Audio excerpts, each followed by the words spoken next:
actually, when we talk about consciousness, that is generally a topic that would be talked about in kind of the beginning when one is getting introduced to the Dhamma.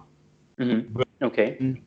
when they get kind of the picture of what's going on, and the student really gets into the practice so that they can actually see what we're talking about, that's when it's a good idea to revisit it so that they can actually see what we're talking about.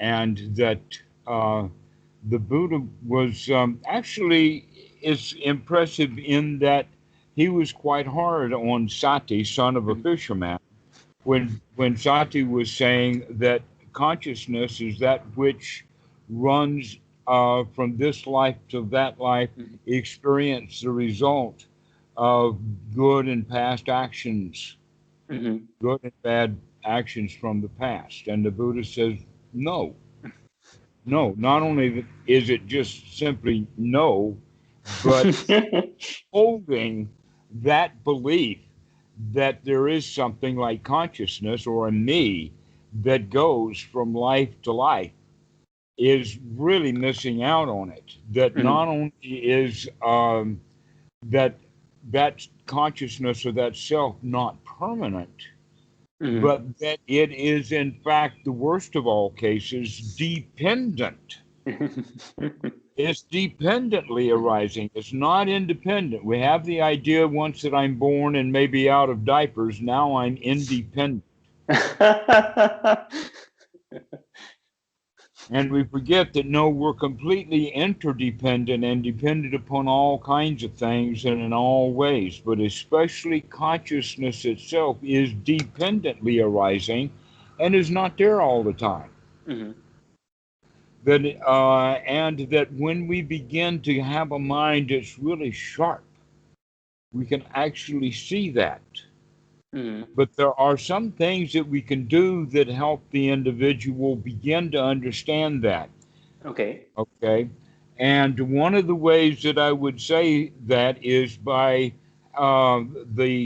it's actually an interesting task to perform, is get something on the screen that you like to read, that you know that you're going to be interested in, and that can keep your attention focused on it. And then set that aside and now go find a video or an audio recording or a talk or something that's on a completely different topic that you like to hear, and that you know that you'll be interested in hearing this. And now let that continue and bring back on the screen that which you intended to read, so that now you're listening to something that you want to listen to, and you want to read something that you want to, and you're reading something that you want to read. And what will happen is consciousness will move back and forth between eye consciousness and ear consciousness, and by doing so, we lose our perception. The perception will break down. It will be going good for this, and then we're over here, and now we've got this to do. And so that switch. This is a really good teacher to try to do two things at once with consciousness, as opposed to doing two things with the body. Which is one of the ways of doing that, like rubbing your stomach and patting your head at the same time. And then you pat your stomach and rub your head at the same time. Okay.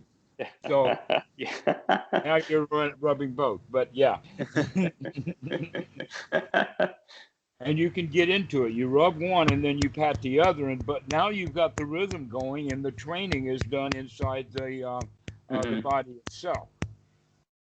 But what we're talking about here is getting the perception and the consciousness on that object of listening and reading something completely different.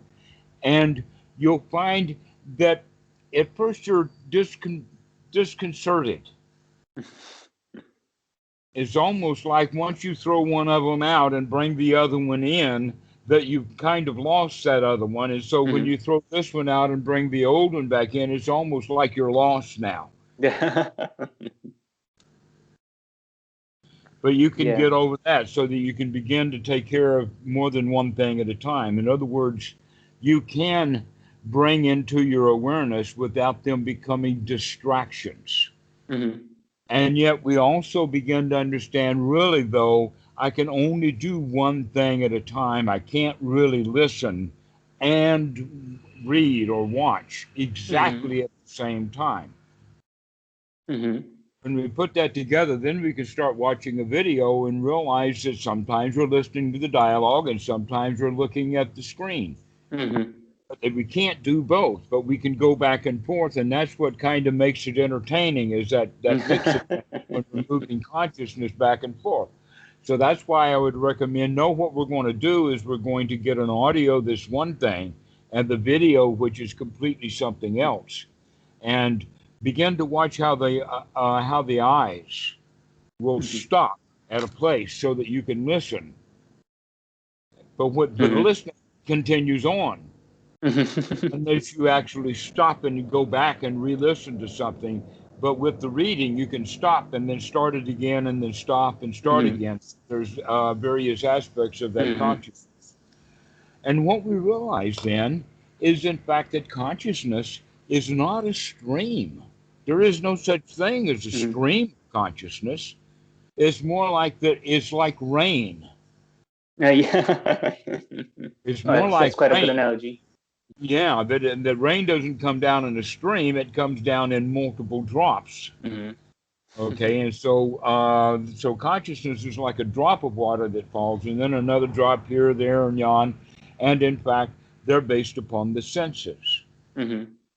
And so that drop quality also, I have the story about when I was 6 years old. My dad was a projectionist at a movie theater, not just one, but I saw all the projection booths in every theater in Okay. town. And they all had the same process in common. Now, this is back in the early 1950s, to where they had a very, very bright light called an arc light that was Okay. steady for about 20 minutes, which was also the time that they would have one reel. Mm-hmm. And so there would be a 20-minute, and then there would be a changeover so that the guy who was running the projection could get the third reel into the machine Mm-hmm. and put in a new arc light so that 20 minutes later he can make that switch over and Mm-hmm. turn this projector on and turn that one off. Okay. So during that time, though, in that 20-minute period on that roll of film, there's going to be literally thousands of images. Mm-hmm. And yet, when those images are projected on the screen, it looks like a fluid motion, Mm-hmm. to where, in fact, that's not the case. That the light stream, in fact, is interrupted in those old machines by a giant fan-like device that turned around. Mm-hmm. That's very much like this, that you can see now, and now you can't, and now you can, and Mm-hmm. now you can't, and now you can, like Yeah, that, as that thing spin around. yeah, because otherwise, if it would, you'd see the continuous motion, it would be a blur because the frames would blur together. So in each frame, one after the other. Yes, exactly. So when that thing is turned off, that's when you hear the flicker of the machine moving the film just one frame. Mm-hmm. And then they show another image and then they turn it off again. This is 24 times a second. In the really old days, like 1910, they ran at 10 frames a second, which then would cause a flicker. The old flicker in Uh-huh. movies Mm-hmm. was because there's not enough frames, and you can see that flicker on and off. Mm-hmm. That's very interesting. At about 10 frames a second, or once every tenth of a second, is about the best we can do for processing anything. All right, which means at 24 frames a second, it looks like continuous motion Mm-hmm. to the eye mind complex. To where, in fact, looking at the machine and how the machine actually delivers it, you can say, no, this is 24 frames that were shown still, Mm-hmm. followed by a short time, followed by another frame. Mm-hmm. And that there was a time when there was nothing happening. Mm-hmm. This is what we mean in the Buddhist term of sunyata. Okay. Okay, Mm-hmm. when consciousness is not there, do you know that? And you're Mm-hmm. beginning to say, yes, I can tell there's a gap in this consciousness. It's very fast, maybe at Yeah. about 10 frames a second or so, but there is something happening inside the mind, and then unless we start paying attention to it, we're not going to catch it at all, and we think that consciousness is streaming. Where in Mm. fact, no, it's intermittent at best, Yeah. but also, luckily enough, unremitting.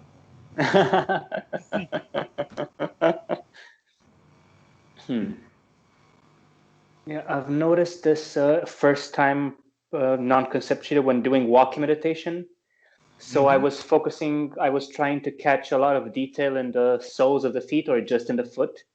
And I noticed that I was walking, and when I had that clear detail in the foot, I wasn't actually seeing, like I had the conceptual image or a memory of what I saw before, but I wasn't actually getting any new visual stimulus. It was just like the old image in my head, like, yeah, this, I had kind of had the map in my mind, but there was no seeing because I was so focused on the foot.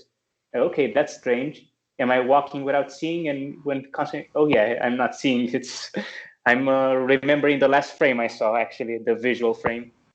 And then I saw it when switching from foot to foot, because again, I wasn't feeling both feet. I was just feeling mostly one foot or one area of the foot, and the foot that I was stepping on. And though I had the general feeling of both feet, in that moment where the sensation was present, there was actually no other sensation from the other foot. It was just, yeah, that was the initial effect. And sometimes That's I an notice. interesting way of getting it started, is with Mhm. that type of walking meditation. Let me ask you this question. When you're doing that, are you wearing shoes? No, I'm yeah, You're barefoot. doing it barefoot. Okay.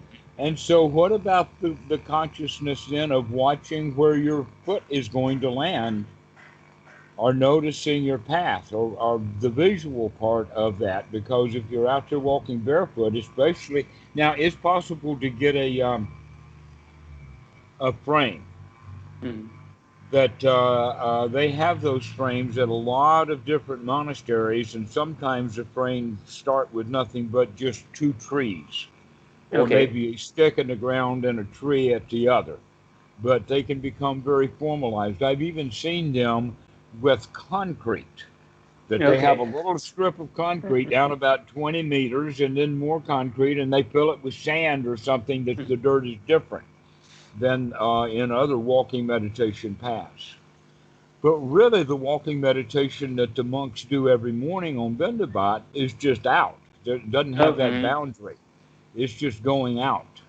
And so, walking barefoot along the road. I learned all about walking meditation, though I had practiced it so much in India doing Mahasi. But I learned about what walking meditation was when I went out on Bendabat with Ajahn Po. Okay. He, he would find a gravel road that had the biggest pieces of gravel that he could find.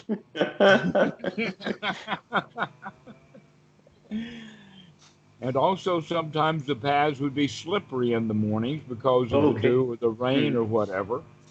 I mean, it was literally an obstacle course. And on top of that, during the rains, required to carry an umbrella. Now, Hmm. most modern monks' bowls that you will see They will have a have cover, a or? bowl bag, not just the Hmm. lid or the cover, but a bowl Okay. bag. And sometimes they're knitted quite beautiful with a stand and all of that kind of stuff. Okay. All right.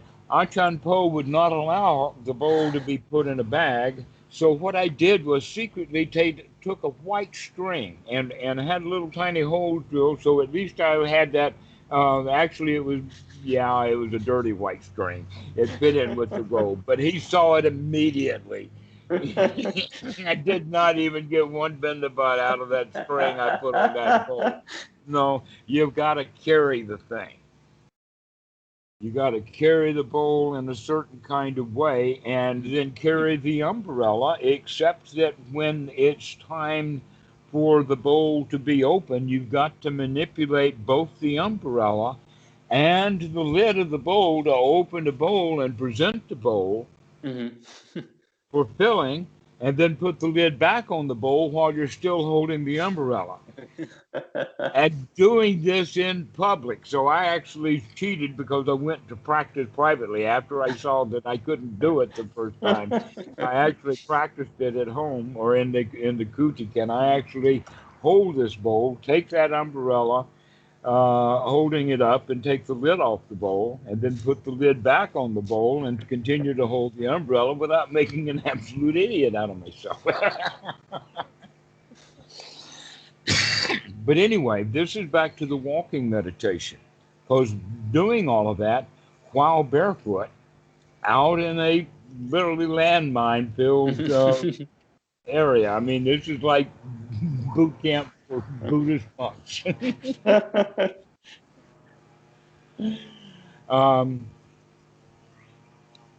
Wish I'd have had a better attitude about it than I do now.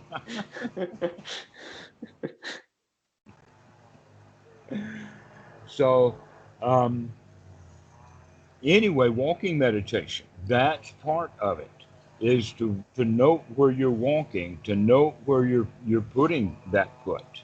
Mm-hmm. But now, what we're actually doing with the walking meditation, you see, when we're sitting in meditation in the hall, sitting down with the body not moving, the eyes closed, it's supposedly quiet. The kitchen, even if it's cooking food, is way, way over there someplace, and you don't smell what they're doing. And so you're left with, in a way, a kind of sensory deprivation. Mm-hmm. And this is so that the student can begin to watch what the mind is doing, start paying attention to that sensory input. That's the only thing that we have is an input for the consciousness. Oh, wish that were true. Oh, no, sorry, that body breathes. That body wiggles around. There is rising, falling, touching, sitting. So, in fact, working with the mind, we also have to work with the body. But on walking meditation, we have to open up the body and the eye door, the senses. We start looking at where we're walking and other things like that. And so it becomes much more of a being able to manage a lot of stuff, being able to have the consciousness move back and forth around to get it fluid, that it doesn't just get stuck on off, but it becomes, okay, now that I know that it's off a lot of the time, let's be able to start to manage it.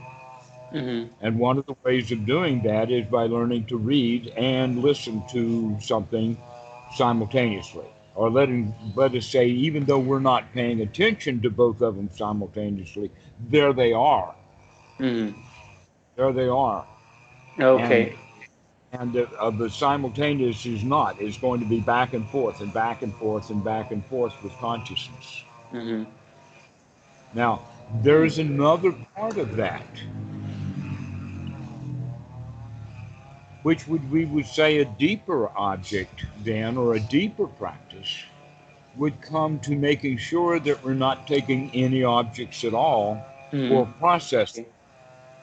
This would be truly what we would call choiceless awareness, but not the kind that beginners practice, but this would rather be the kind that we mean by no object. That as soon as the eye catches an object, we move. As soon as the thumbs catch an object, of twirling the thumbs, or you hear something with your ear, like a machine buzzing or whatever it is, we don't even take that long. We just keep moving, keep floating, keep the consciousness moving among the senses, and within one sense, moving around to various things. That's a kind of a deeper practice, because that really does take attention to recognize that we are paying attention to something and we better stop it.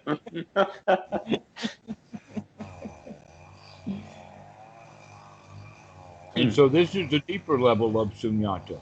But all of this has to do with the practice, literally, of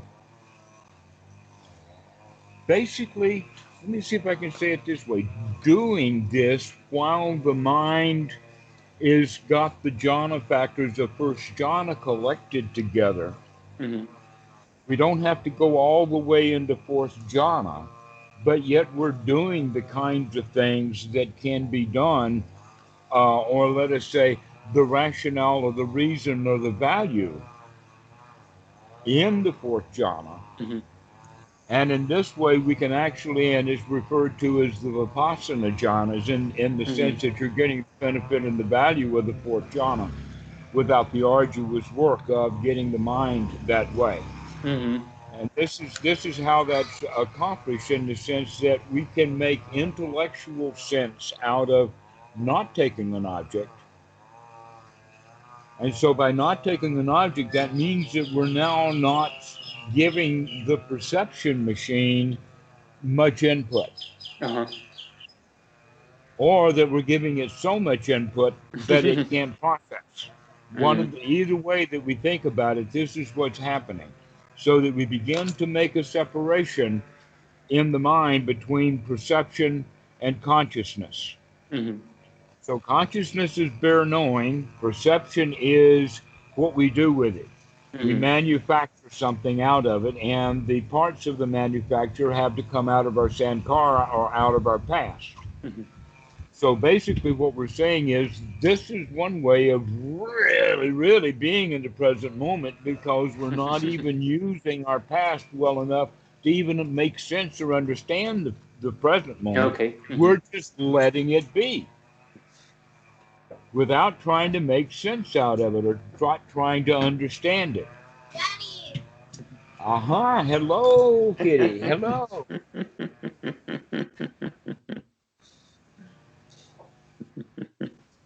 So, this leads to what is in the suttas referred to wrongly as infinite consciousness. Mm-hmm.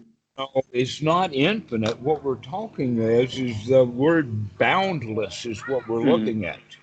And what we mean by boundless doesn't mean that it goes way out over there. Boundless just means that we're looking at the boundary between consciousness and perception. Mm-hmm. Okay. All right, that the boundary that we're looking at now is the boundary of what is consciousness and just consciousness. So when consciousness now is unbound from perception, the process of the unbinding of consciousness is just consciousness. Okay. And that we're doing very, very little perception. Basically, the only perception that we're doing is the perception is this is consciousness. But that's about the only thing that we've got. This is why that state is called neither perception nor non-perception, is because the perception is so weak that the only thing that we're perceiving is this boundary with consciousness, which is not taking any objects. And so therefore there's no real fodder for perception. But right now you talked about neither perception or non-perception. I think that's the fourth formless jhana or formless realm. So there was the boundless space, or then boundless consciousness, and then there was maybe nothingness, the perception, and then it was neither perception or non-perception, or was it reversed? I forgot how it was there. You can do that when the state of boundless space. Thanks for bringing that up. Basically, what that means is that our perception of the body begins to weaken. And because the weakening is there, the boundary between what is the body and what is not the body becomes very weak. That the boundary for where is the arm and where is the air on the arm becomes an interchange, or let us say like in Korea, they have an area that's neither North Korea nor South Korea. It's called a no man's land.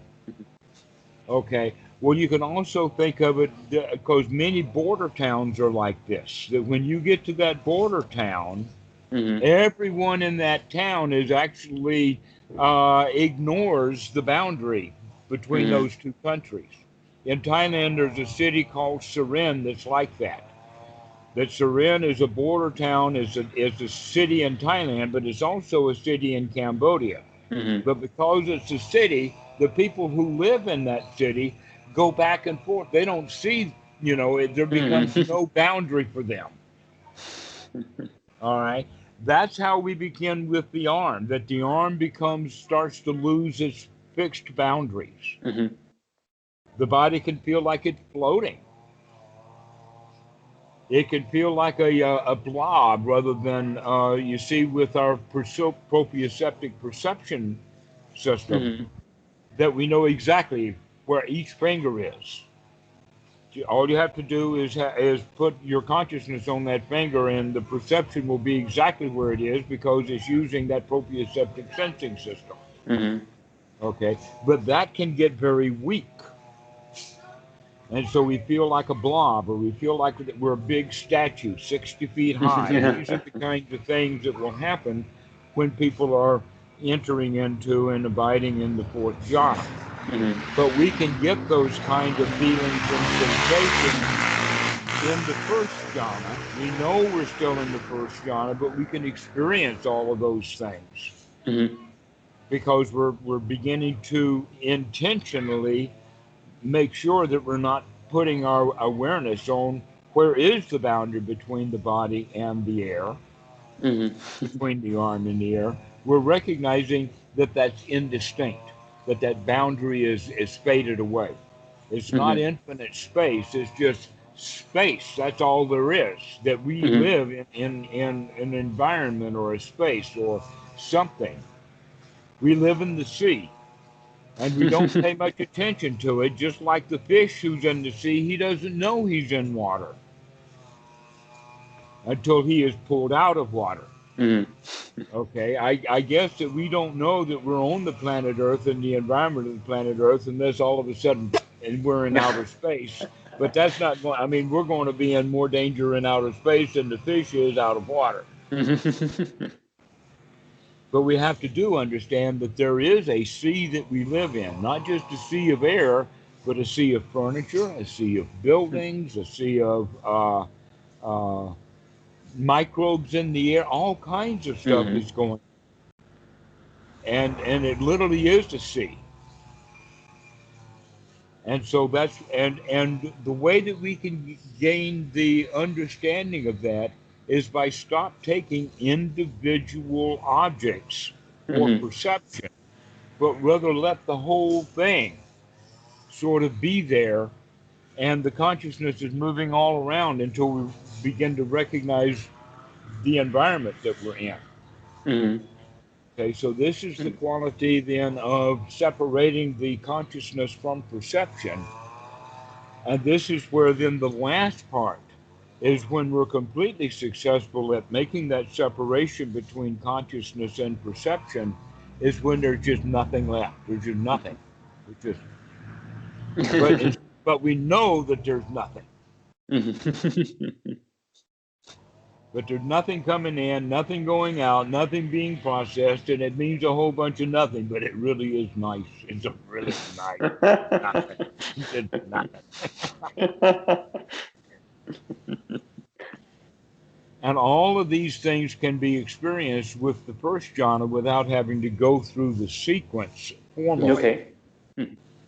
And so just by going out, in fact, walking meditation is good like this, that you can actually fairly easy, because you're paying so much attention to what the body is doing, that all verbal thinking, we just don't have room for it. We're working too much. We're watching feet. We're watching with Mm-hmm. our eyes to see where we're. I mean, there's just so much happening.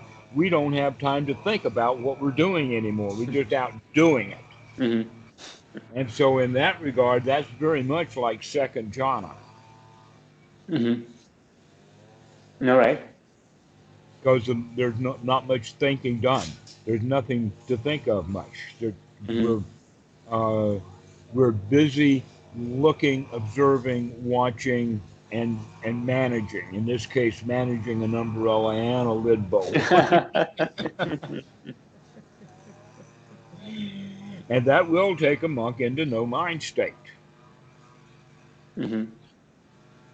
Yeah, I think that's why the people from Zen are also big on the posture and body movements and being attentive to those and performing them in a certain manner. Yes, this is actually what we mean. The language, the word is used is called restraint. That the monks will learn Okay. to restrain themselves. So we don't let the mind wander around. We restrain the mind. And in this state, because the mind is so strong, that we can restrain it even from taking any new objects. Mm-hmm.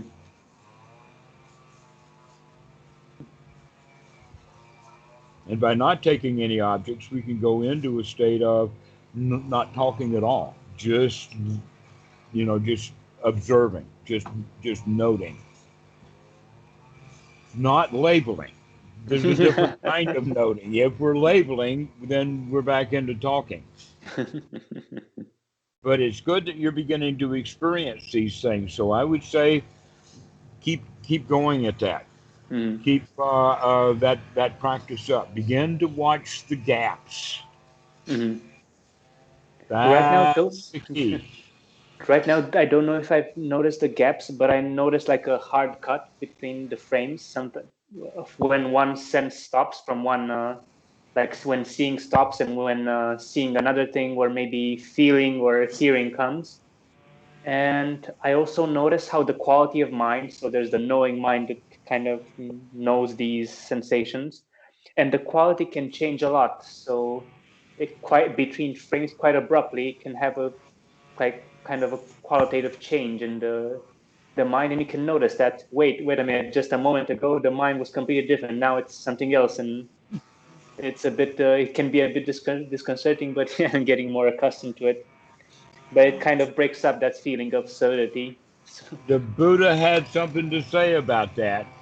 I okay. think I mentioned it before. It's in the Anguttara in the Ones. I'm not familiar with which verse it is, but he says, "The mind, O monks, is fast. Mhm. It is so fast I don't even have an analogy for it." Now, when the Buddha can't come up with an analogy for how fast the mind is, that means that it's pretty fast, faster than anything else we know. And you're just pointing that out. The Mhm. mind's doing this, and then it's doing this. Mhm. How did it Yeah, jump from there to there? yeah, and I had a bit of this observer identity, but yeah, the observer is, I can see how it is constructed. I think you need to see more of it to kind of finally accept it, or intuitively. But yeah, there were like gaps in even in the observer. And okay, I'm not the observer. There is, yeah. Right. We're not always the observer. Right. Sometimes it's on and sometimes it's off. Mhm. In fact, you could say that people are generally not even aware of it at all until they start practicing sati to start waking Mhm. up. And what is then waking up is that observer. Mhm. And that we don't expect the observer to be there all the time. This is why it's referred to as unremitting in the sense that, yeah, it goes away, Keeps coming back. but coming soon, it's coming back. In theaters near you. Guess which theater is so near?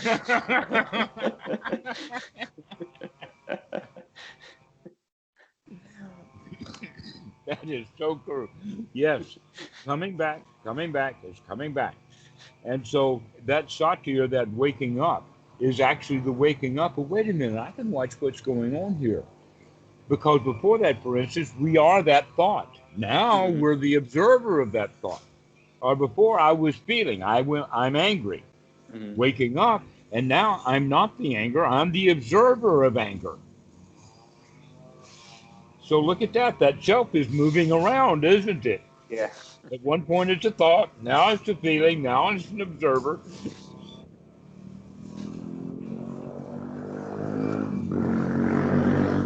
And the longer it spends as an observer, the better, more clear we'll be able to see Mhm. that and what else is happening. So that's the whole point, is to Mhm. wake up, or let us go into observer mode. Or another way of talking about it is, let's come out of the instinctual behavior that is so easy to fall into and wake up this frontal cortex Let's put the big supercomputer in gear and let it do its job of watching what the reptilian brain in the back is doing.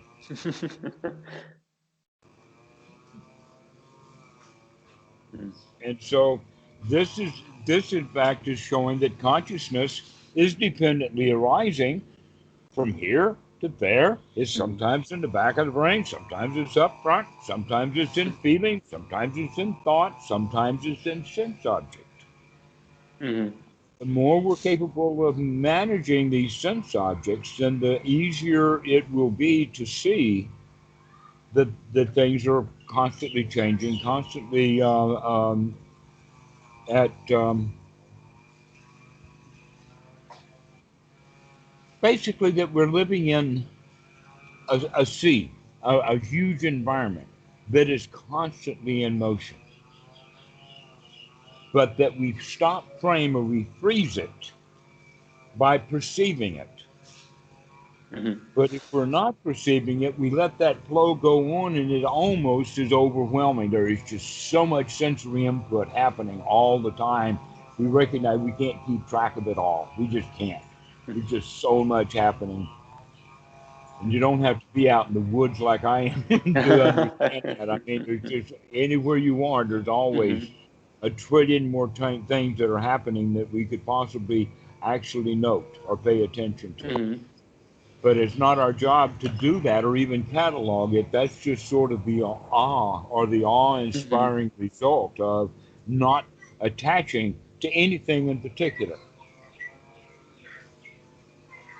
And people will fall into that state quite naturally in the sense of sometimes it happens with a sunset, or sometimes it happens as a vista, like people will go to the Grand Canyon or Niagara Falls or something like that, and they're overwhelmed with all of the input.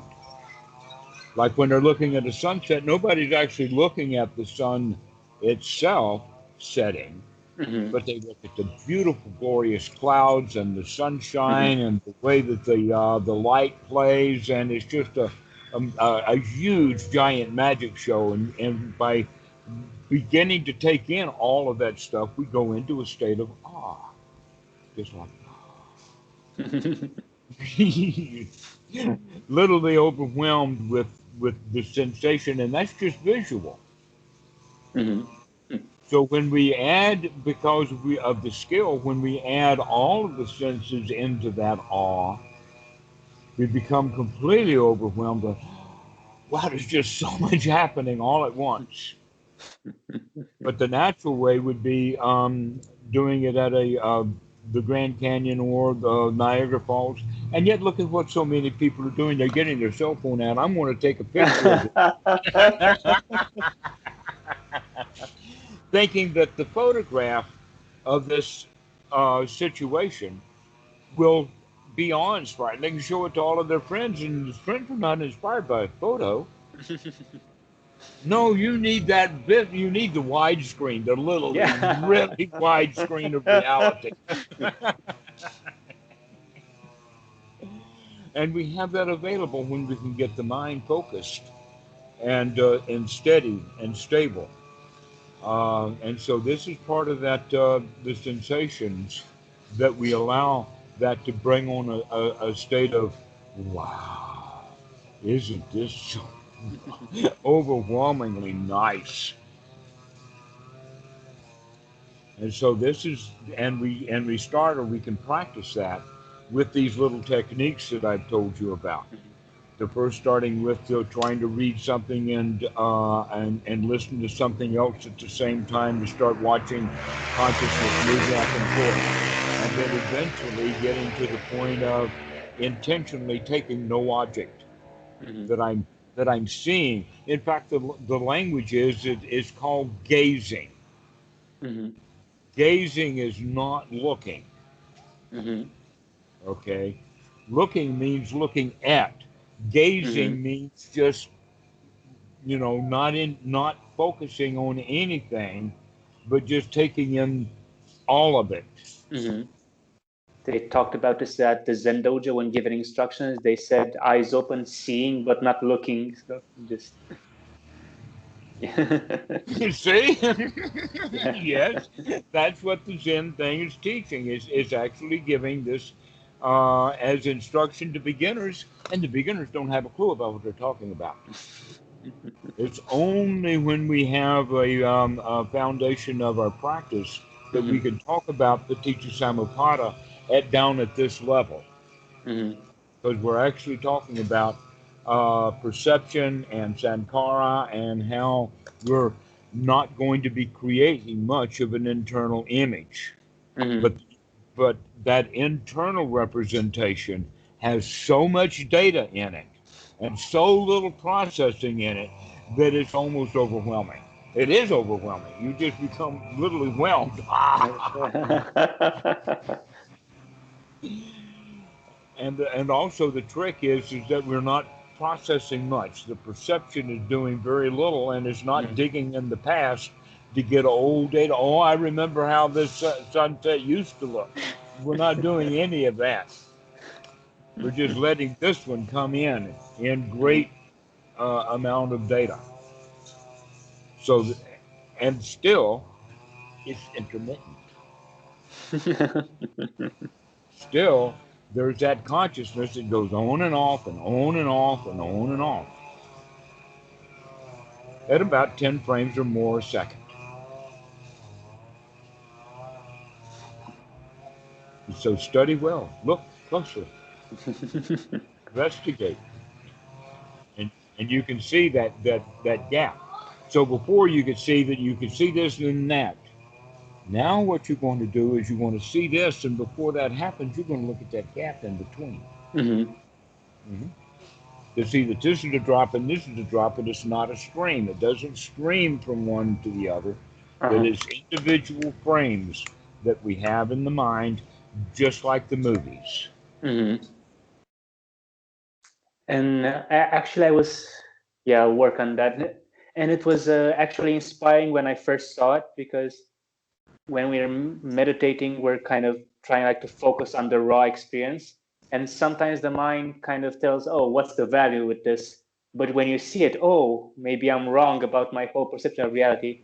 Okay, there is quite some value in just watching the raw sensate experience. Mm-hmm. Mm-hmm. And I was also thinking how this actually makes sense with how we understand physical reality with the neurons, because the neurons fire on and off. They're not firing all the time. So it doesn't make sense to have something Bingo! continuous. Yeah. Exactly, exactly. That's the whole idea then, is that in fact we can go down to the point of talking about it in the sense of quantum. Mm-hmm. That we know electrons will move from valence to valence and eventually can get kicked out depending Mm-hmm. upon an amount of energy. But it takes a certain threshold. Let Mm-hmm. us call it 100% for just whatever. And from this one to this one, if it has 98%, it doesn't go. Mm-hmm. If it's got 114%, it goes, and sorry about the 14. But Yeah. you either come up to it or you don't. Mm-hmm. All right, it's either can you climb on top of that ledge or not. That's the whole point. And so there's a threshold there. And that quantum then is in the photons. There's quantums of energy. We have Mm-hmm. quantums of all. But from that point, you could actually say that the human brain that developed in that physical environment Mm-hmm. is also going to have that quantum technique of firing. That's a Mm-hmm. beautiful thing. Thanks for telling me about that. Of course, I've heard that before, but it never made of the connection. But yes, Okay. even the mind works in a quantum way, Mm-hmm. which has this on and off quality to it that we're talking about. So even the neuroscientists, they understand this, Mm-hmm. that we're not always there. That sometimes somewhere in that tenth of a second we're on, and sometimes part of it we're not there. Yeah, it's really wonderful that we can keep this intricate machine going with linear. Oh, actually, unconscious activity is parallel, but the conscious activity is just linear. It's simply linear. And it's wonderful that we can kind of keep this going with the types of processing, and just with the linear processing, one thing at a time, that we can experience this. It's remarkable. There's two things with that we've got to pay attention to, and that is that the human body in its environment is absolutely marvelous. Mhm. It's unbelievably complicated. It itself, the body and the mind itself, is far more complicated than we could understand how complicated it is. Yeah. It's quite a marvel. All right. And on the other side of the coin, the same coin, is that the human body is woefully inadequate Yeah. compared to what we would want it to be. The Mhm. human mind, I mean, I'm not nearly as smart as I think I am.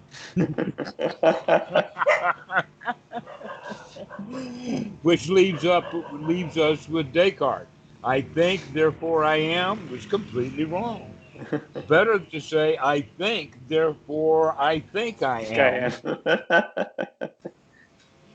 But really what's going on, I think, therefore I think that I can think better than I really can think. Yeah, that's usually the case. Mm-hmm. And so we have both ends of that. Is one, the human body and the human being and mind is absolutely marvelous, but it's still not what we try to imagine it to be. Mhm.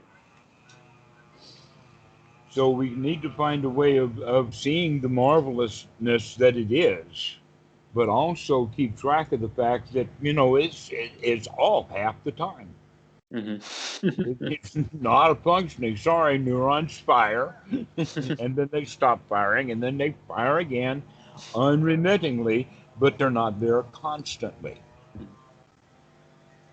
And we have this concept of everything is constant. No, things are not constant. Everything is up and down, intermittent, arising and falling, everything, cause and effect.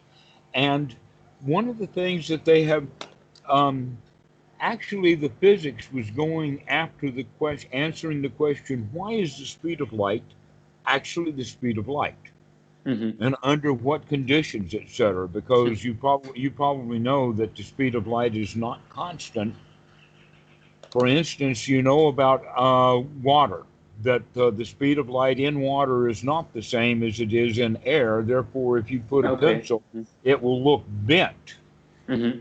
in the water because of the distortion, and that distortion has to do with the speed of light.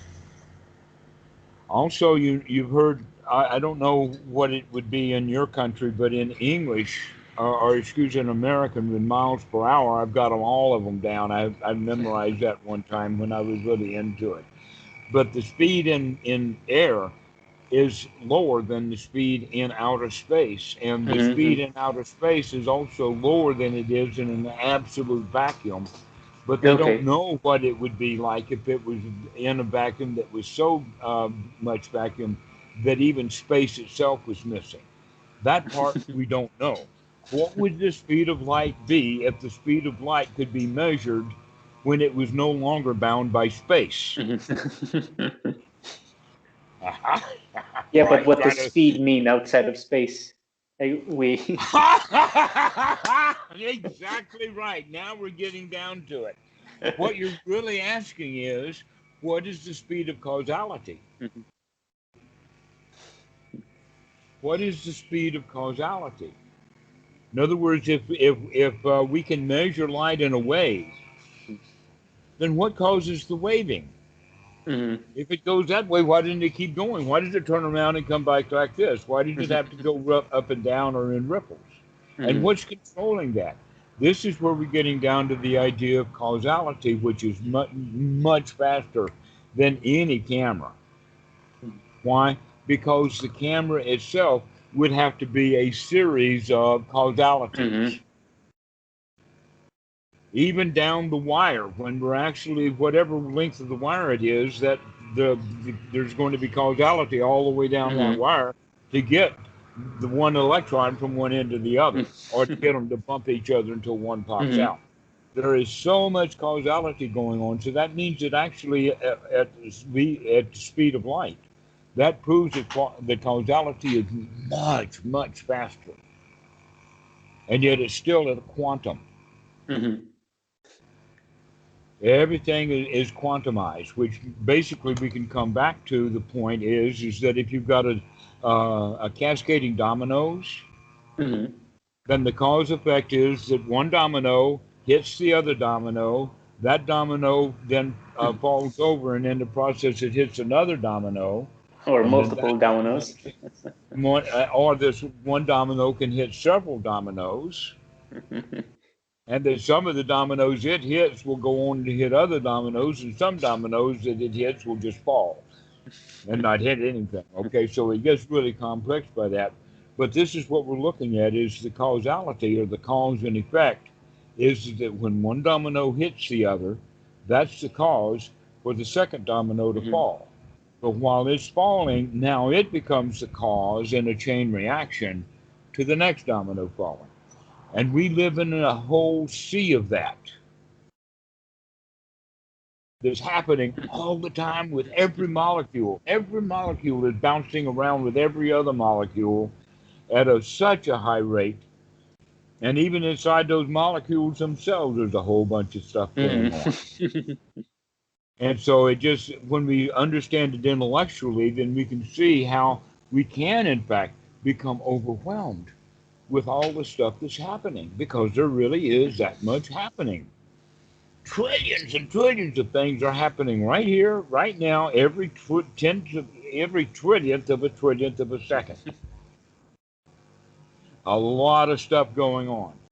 But now we're just using that in a conceptualized way of just talking about it. Mm-hmm. The question is, can we get the mind into the state to experience that?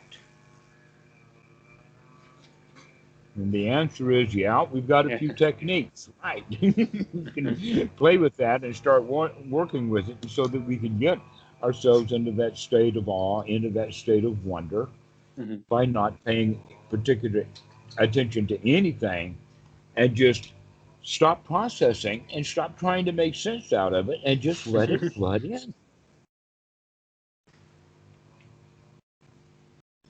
Sort of like a really, really broadband receiver, if you know what I mean.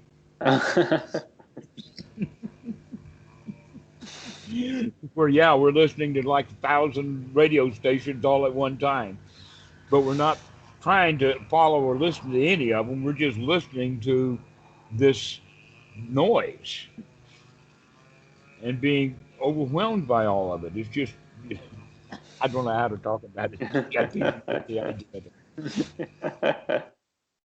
Yeah, no concept will do it justice. But yeah, I get it. I can get it even more, but yeah. All right. Okay. Well, go play with these things and experience, and I'd like to hear about it when you call again. Mm-hmm. Yeah, it's quite an interesting topic. Okay. Do you have any questions or anything? No, I think I'm good. Well, remember, at the end of all of this, there's just nothing there.